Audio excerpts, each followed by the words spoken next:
One thing about fast fashion that, is really toxic, especially in the consumer culture that we're living in, is just these items aren't made to last, and the styles aren't made to last either. So the way things started were a couple of friends of mine, Monica Skinner and Cayman Carroll. They started the shop back in 2017, and a few months after they started it, Monica asked me to join the team because we had always loved thrifting and it was something we had talked about a lot, like starting an online store together.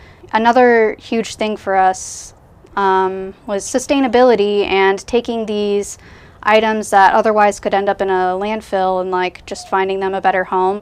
What you see with the secondhand, vintage, and slow fashion movements is that these garments were produced to last for many years. They've lasted for decades, and these styles are timeless. One of the major problems with fast fashion is that these brands use marketing tactics to try to relate with us, especially with social movements, which is really irksome because these brands are using labor practices that are harming a lot of marginalized communities.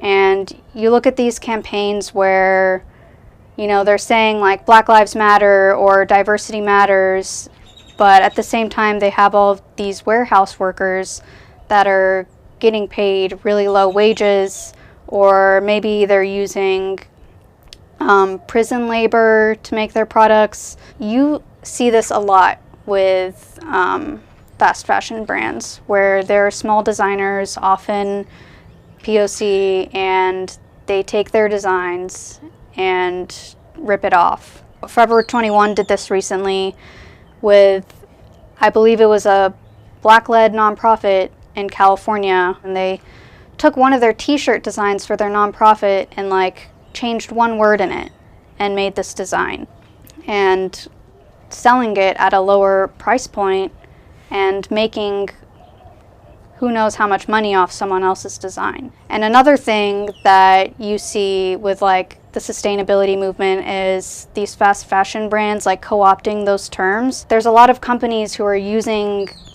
these labels to try to seem more sustainable or more ethical when really they're just kind of tricking the consumer.